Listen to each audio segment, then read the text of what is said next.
And so tonight, the title of my talk is So You Want to Be a Data Scientist? And as I was thinking about the talk today, I kind of started saying, oh, should I have used that title? Because, now the people who, maybe don't love math or statistics, maybe don't want to come hear the talk. But hang with me for the first few slides.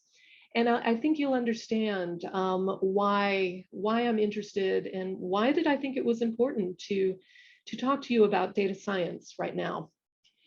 And so, okay. So the first reason that I'm talking to you all about data science is, so it is, I don't know if your mom is like my mom, but she will take a look at the US News and World Report, and she'll look at the top 10 jobs or the top 10 best jobs, and she will say, so do you want to be a radiologist? So, what do you want to be? And interestingly, right now, data science is actually number 6 on the top 100 best jobs in America. And I think there are a lot of reasons for that, and probably by the end of the talk, you'll have an idea why I think some of those are. But I would say the second thing that I would like to, the second reason I'm talking about data science is that I really believe that data science is for everyone. And so at NC State, data science and statistics and analytics and math are one of the really cornerstones of what we feel like we do well at the university. And over the last year, we started something that's called the Data Science Academy. And this is really our effort to think about what it would mean to bring data science to every student at the university, not just the statistics students or the math students or the computer science students. And why do we think that's important? Let me make a kind of bold prediction here. So when I was a delegate back in '85, everybody came to Charleston first before we went to camp. And one of the things that we did is we all got on the bus and we went over to Union Carbide, which was a big chemical company that had a research center in West Virginia, right there in Charleston. And we went to see their computer. And this was a huge deal. They had a computer and they could use it to really do science. But when I was in high school, we didn't have computers. You didn't have a computer at home. You didn't have a cell phone. I had seen a computer, but there were a few kind of over here in the special class. And when I went to college, I didn't take a laptop, I took a typewriter.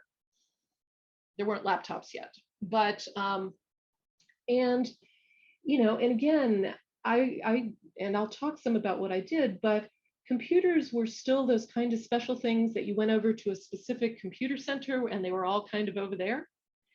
And they really weren't, you could go all 4 years in college and maybe never even touch a computer. But now think about when you all start university. And I think about my students at NC State. There is not a single student at NC State that doesn't touch a computer every single day and use one in every single class. I mean, even if it's not a laptop, it's their cell phone, right? And so computers are, this is a little over 30 years, and computers are just fully integrated into what it means to be a student and what it means to, engage in science. And my prediction is that within about the same time period, when one of you guys is back lecturing, and in 2050, it's not going to really be possible to think about being a university student without engaging with data every day in every class. And that's really why I want to talk about data science. And that's really what I mean by data science is for everyone. I think we're starting to see it now. When I look at, students at NC State who are doing degrees in policy, as they're looking at getting jobs out in the state government, the folks in the state government are saying, send us students who actually can use data to help me answer questions. I'm seeing that with our history students as they are using more and more information to try to answer the questions that they're interested in. And so again, I'd encourage you, no matter what your interests are, to keep an open mind as we go through the talk and start to think about how data might really touch what you are interested in doing next. And so to help you think about that a little bit, the first thing that I want to do is I really want to try to define what I mean when I talk about data science. So some of you guys who are interested in this may have seen a Venn diagram that's kind of popular, and it's the Venn diagram that has statistics and computer science and a subject matter. And I don't like that Venn diagram because I think that really draws things too narrowly. So when I think about data science, when you're looking at the slide, I actually think about it as something that runs, again, I will tend to kind of draw a rainbow in the air with my hand. There's sort of an end-to-end process. And so it starts with this idea of where does the data come from? So are you doing an experiment? Are you deploying a sensor? Are you scraping it from the web? There's this whole idea of data generation.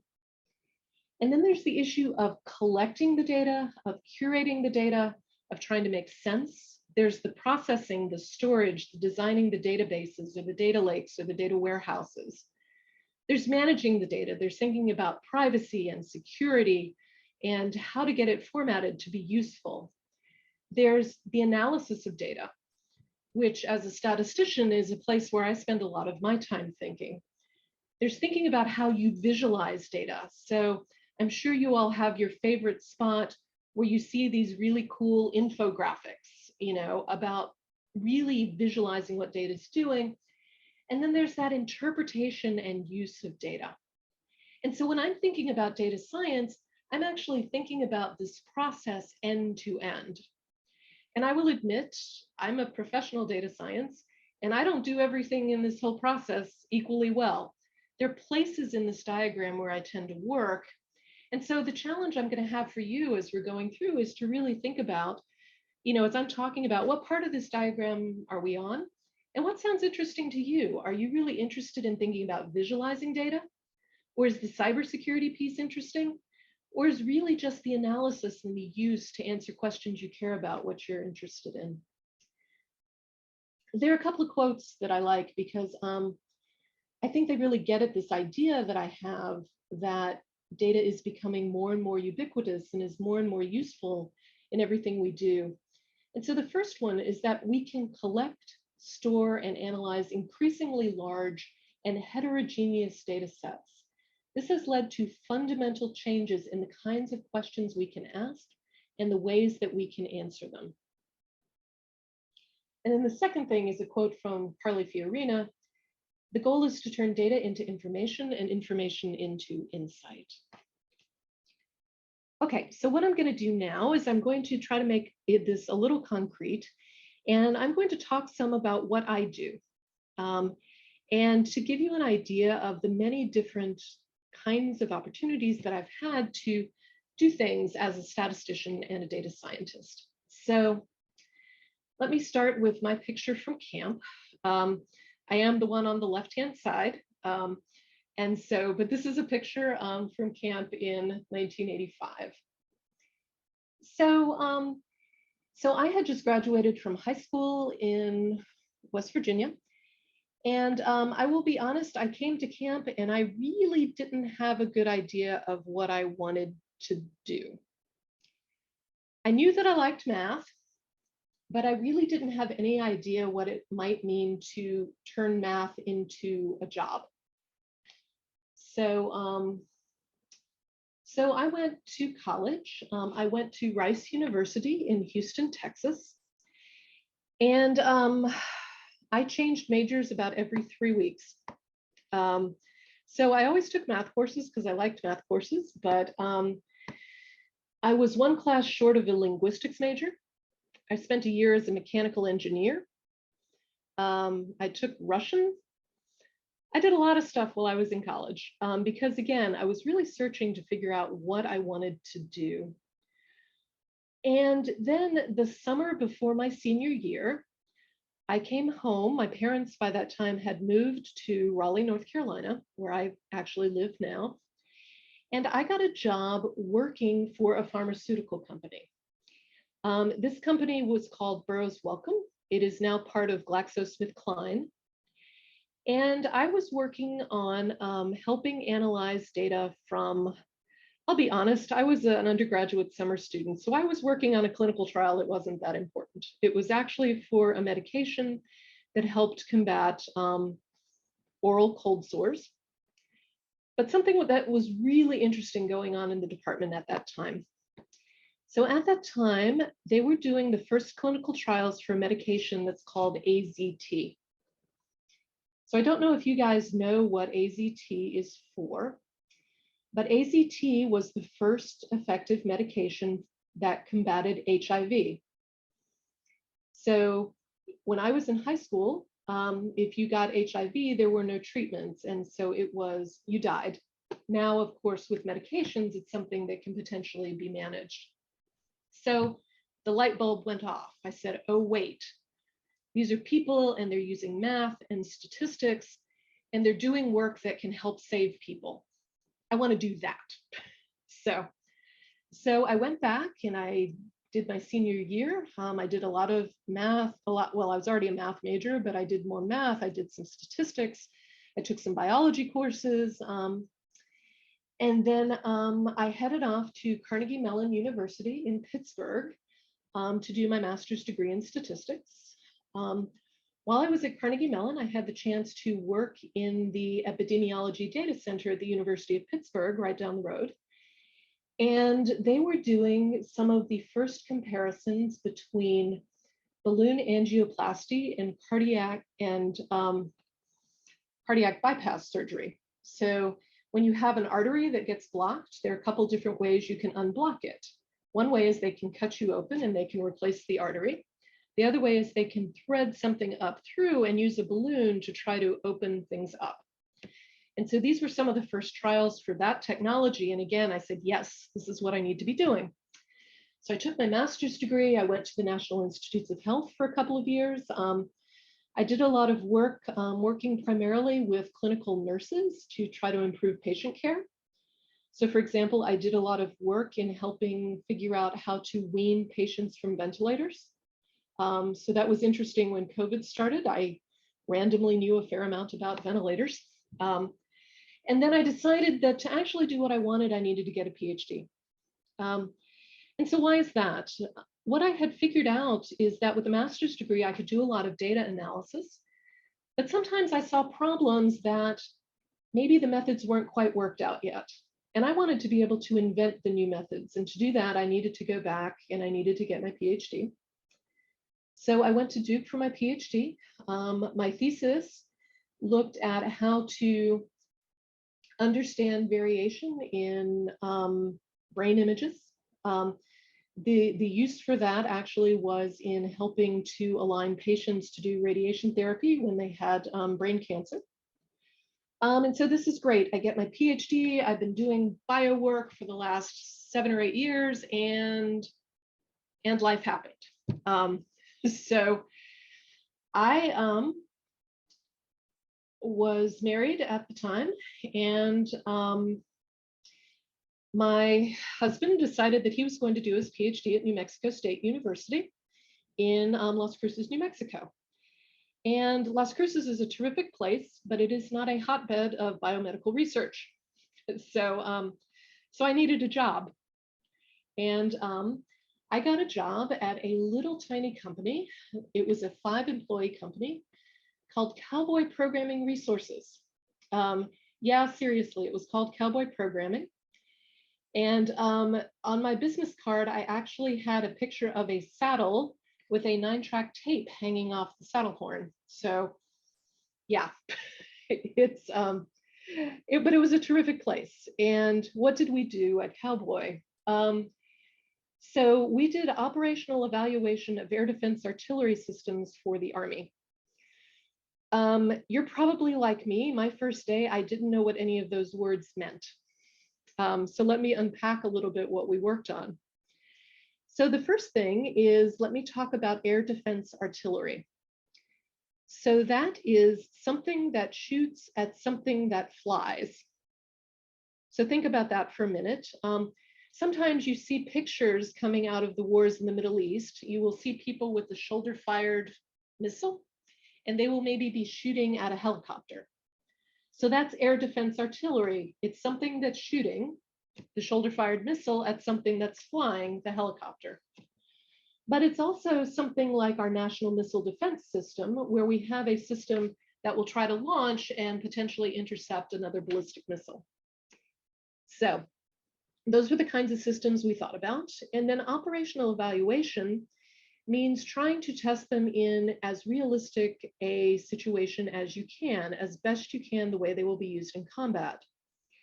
So I took all of my interest in biomedical stuff, and suddenly I am helping design and execute tests where we take 400 or 500 soldiers out in the desert for 6 weeks. We fully script them, and we help to try to assess the new systems. So what was really interesting to me was I really liked this job. I really liked the questions. But what I figured out that I liked about the questions is I kind of felt like maybe a data detective, because when you're trying to understand half a battalion of soldiers in a really complicated system in combat realistic conditions, it's not one experiment that tells you all of the answers. You have to piece together lots of different kinds of information to try to figure out what's going on. And that's what really started fascinating me, is how do I use this very diverse information to try to make a decision? So I worked at Cowboy for a little over 4 years, and then I had a chance to go up to Los Alamos National Laboratory up in northern New Mexico. And I'll talk a little bit more about what I did at Los Alamos on the next slide. I stayed at Los Alamos for a little over 9 years. I went academic and worked at Iowa State. I then moved into DC and worked doing science and defense policy for a couple of years. And I've now been at NC State for the last, since 2013. So I wear 3 hats. So I'm a professor. I am the principal investigator. That's university speak for director of the Laboratory for Analytic Sciences. And I'll talk a little more about LAS in just a minute. And I also work in our Office of Research and Innovation. So I'm an Associate Vice Chancellor for Research, which means that one of my jobs is to really help other faculty at the university find good problems and good collaborations and things that they really want to work on.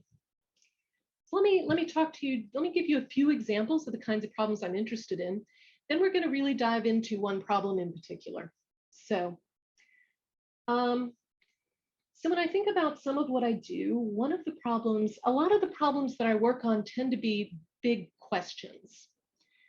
So when I was at Los Alamos, one of the questions that we were interested in was we were trying to understand the reliability of the US nuclear stockpile. So when I got to Los Alamos in 1999, the US had stopped doing full system tests of nuclear weapons. So I think many of you sort of know in the back of your heads that these kinds of systems exist. Remember, in 1999, we weren't too many years out of the end of the Cold War. So this was something that was still very present in people's minds. And so one of the challenges that we had is everybody had this idea that we understood how these systems were going to work because we would take one to Nevada and we would blow it up. But we weren't doing that anymore. So how is it that we were actually going to understand whether these systems might work? And so there's actually kind of a metaphor that we would use about the problem that we were being asked to do. So suppose that the President of the United States comes to you and he gives you a brand new car. And he says, okay, here's this new car. And what I'm going to ask you to do is I'm going to ask you to put the car in the garage. And we're going to leave the car in the garage. And maybe in 30 or 40, 50 years, I'm going to come back and I need the car to start. Now, for these 30 or 40, 50 years, I'm going to give you a lot of money. And you can do all the science you want. You can simulate the car. You can rebuild the car. You can take it apart and put it back together. You can figure out new materials. You can do absolutely anything you want except start the car. And so in 30 or 40 or 50 years, we're going to come back in a time of supreme national emergency, and I need the car to start. So to a very large extent, this is what we really feel like we were doing with the weapons stockpile. Most of these systems, the newest ones in the current stockpile were built in the 1980s. And so without actually blowing one up, can we simulate? Can we take them apart? Can we understand the materials? Can we rebuild them?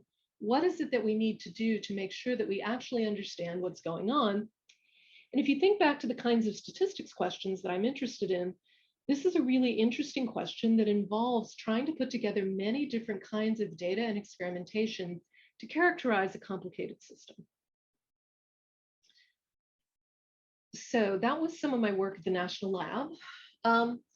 At the university, there are a couple of large different kinds of projects that I work on. So the first is I'm the director for the Laboratory for Analytic Sciences. This is a collaboration that we have with the United States intelligence community. So the intelligence community collects lots and lots and lots and lots of data. And at this point, about 10 years ago, they found themselves asking the question, which is, how can we use this data to get a strategic advantage against our competitors? But interestingly, they actually heard themselves as they asked this question. And what they figured out is that every business in the world was asking the very same question. I collect a lot of data. What do I do with this data to get a competitive advantage?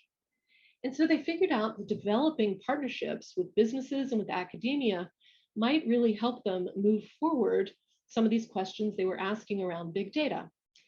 And so North Carolina State and me as the lead, we've had this partnership now with the intelligence community for almost a decade, where we do unclassified work, where we are really looking at trying to find innovative solutions to some of those questions about how do I do data science on many petabytes of data?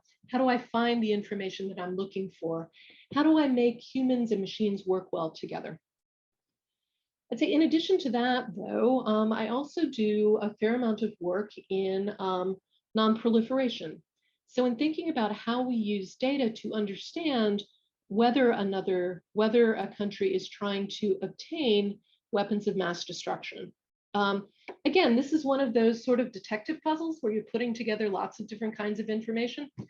Nobody kind of just tweets out and says, hey, built a bomb. You're really looking at all the different kinds of intelligence to see what inferences can you draw about what different countries or actors are doing.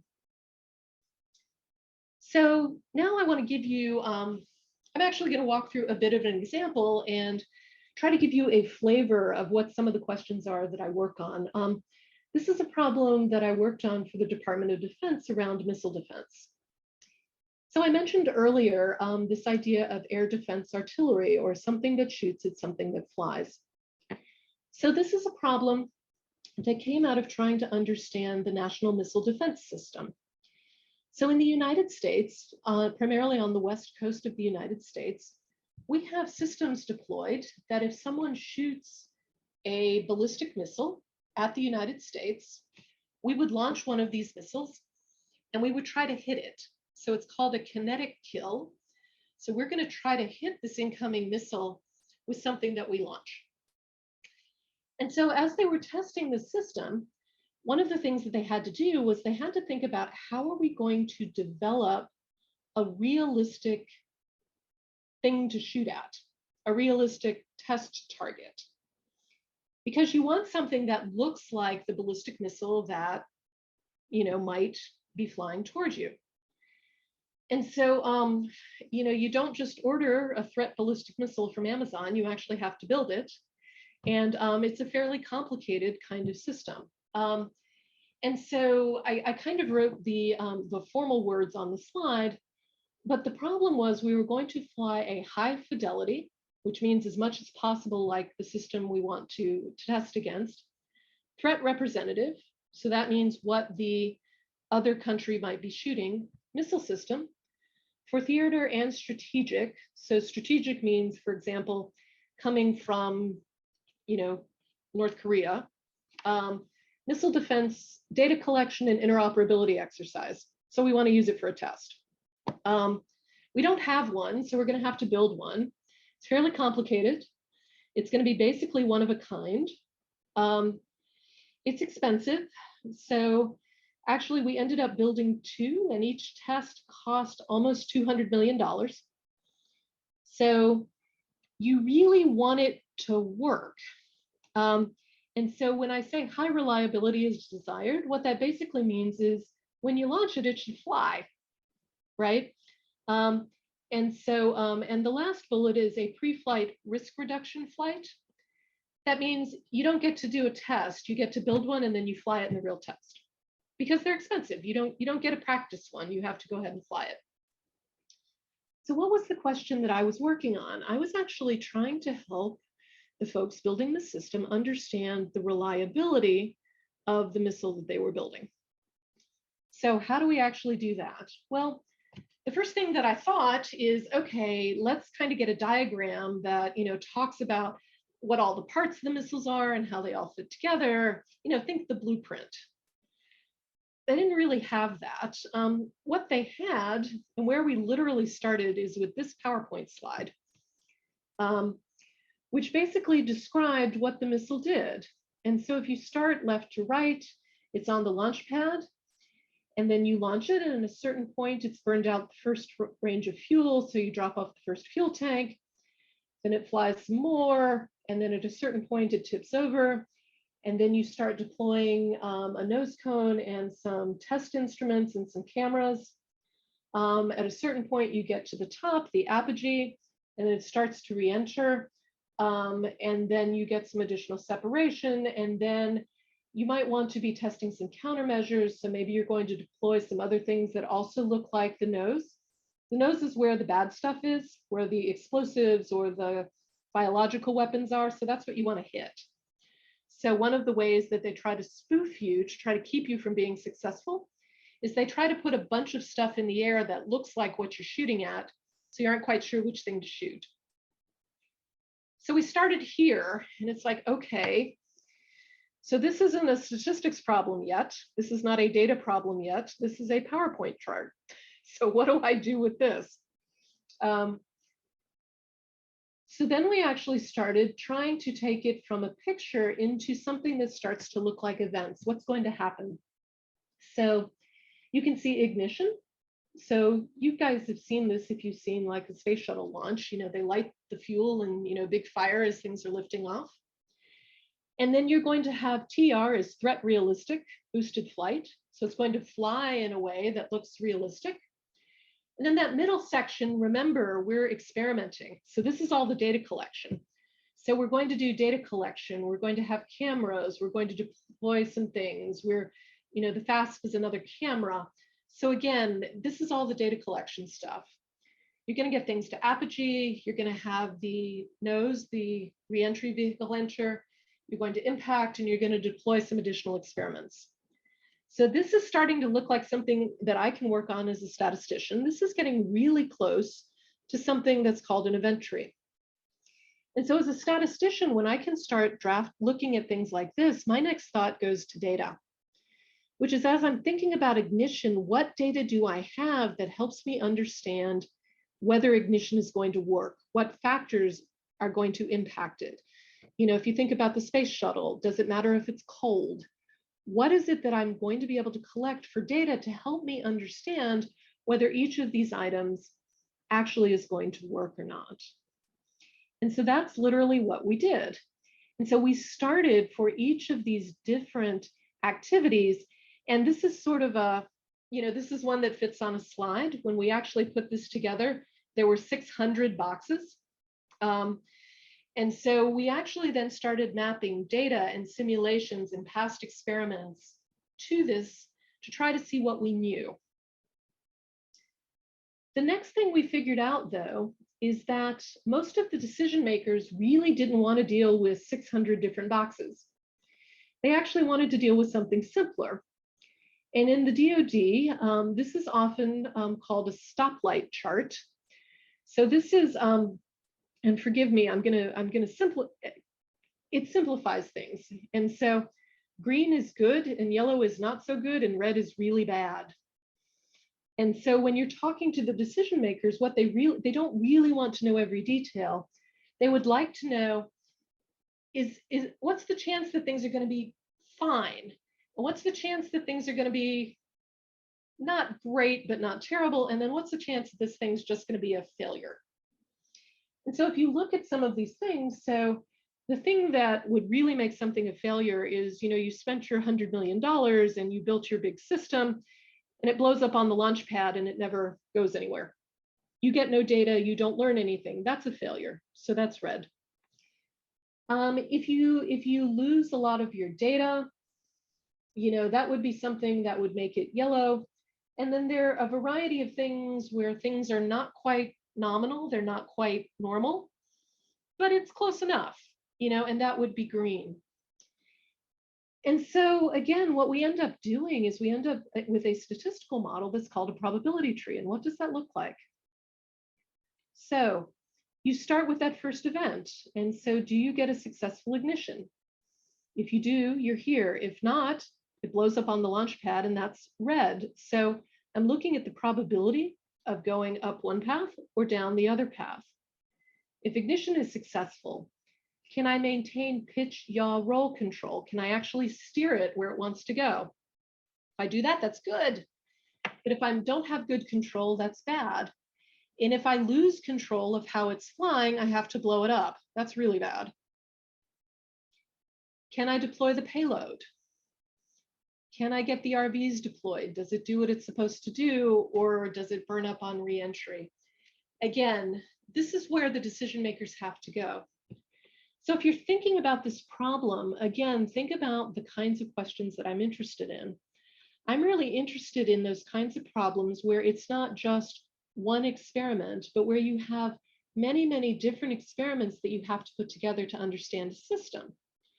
And so this is exactly the kind of problem that I'm interested in. And so that's why I use this as an example. So let me start tying this back to the idea of data science a little bit and helping you understand where this kind of fits in within the data science. So, we've got that, generate, collect, store, manage, analyze, visualize, interpret kind of pipeline. As a statistician, I tend to work, I'll go back and show you the picture again real quick. Sorry, here we go. I tend to work very much on that right-hand side of this picture. So I tend to work a lot on analysis and visualization and interpretation. But I have to work very closely with people who are thinking about what data to collect and how to get it processed and how to make it available so that I can use it. So while my expertise and the things I do tend to be on one side, I am always very much working as part of a team with people who work at other places along this cycle. And the other thing that I want to talk about, I talked about that cycle, but one of the things that I actually also want to think about a little bit are some of the characteristics of data. Because I think as some of you are thinking about how you're going to interact with data, I think you're going to think about it in terms of that life cycle. Maybe you want to be an electrical engineer and you want to design sensors, or maybe you're really excited about cybersecurity, or maybe you're really excited about databases, or maybe you're really excited about scientific communication. And that's great. You can kind of understand it along that diagram. But the other way that people tend to bin things up around data science right now are around, it's often called the 4 V's. And I apologize, this graphic is a little hard to read, and that's a little intentional. The graphic's getting old, and some of the numbers on this chart are not so good anymore. But the 4 V's that I want you to see are the things in the big circles. And so the first one on the upper left is volume. One of the features of data these days is it's getting bigger. So when I was in grad school, if I had 30 observations from a carefully designed trial, I was in heaven. For us, 30 was infinite. That was a huge amount of data. Now that's kind of unimaginable. Think about, how many, petabytes of new data go on to YouTube every day. Just the way that we think about data has fundamentally changed. It's just much bigger. And so a lot of the problems in data and in thinking about science are, how do I use these much bigger sets of data to address my questions? Okay, the second part of this is, and this is on the lower left, is velocity. So data is being created faster and faster and faster. So think about what we've got, again, the example is, of course, social media. But sort of every way you look, data is being collected and is being created much more rapidly. So how do we think about actually analyzing the data that's coming in this quickly? The upper right is variety. So there are many more forms of data. Maybe it's not just, maybe I just don't have the rectangle of data on the spreadsheet, but I'm trying to figure out how to use the video I found over here with the survey that somebody else did, with the audio data that I have. There are many different kinds of data.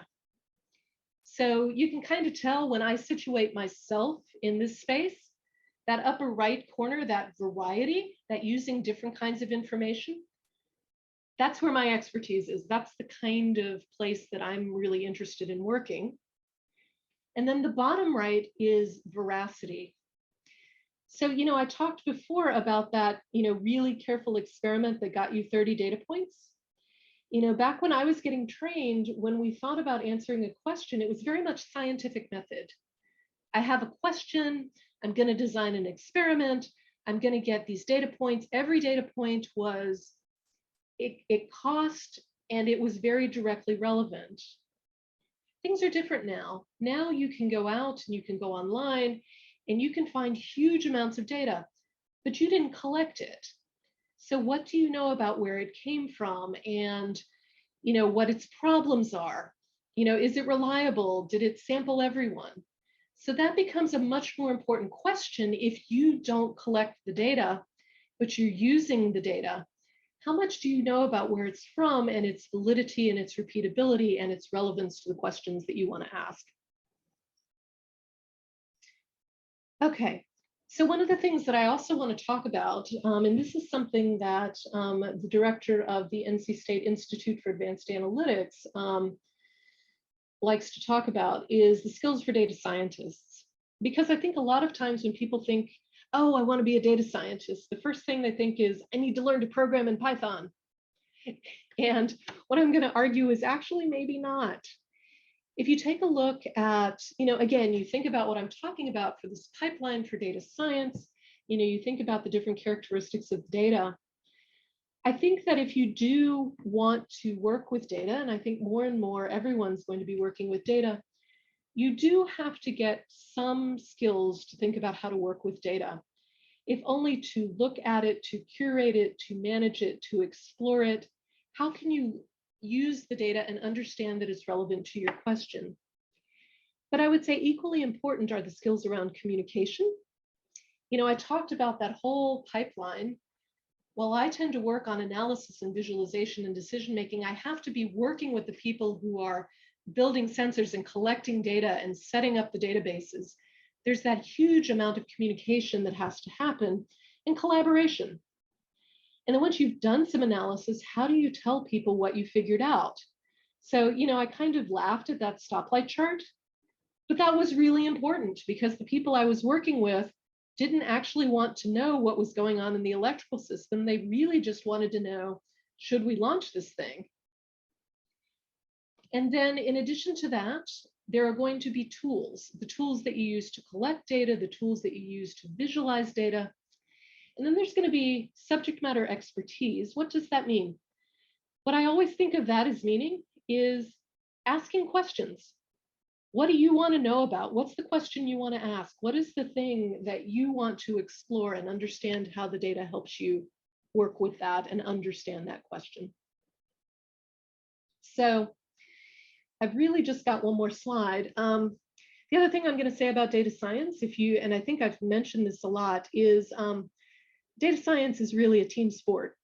I think several years ago, one of the things that we used to see these job ads. The reason I have the unicorn down in the bottom right is we used to see these job ads and we jokingly called them the unicorn ads, because these were ads for chemists with a strong background in statistics who could write code, had a lot of experience with databases, and were professional writers.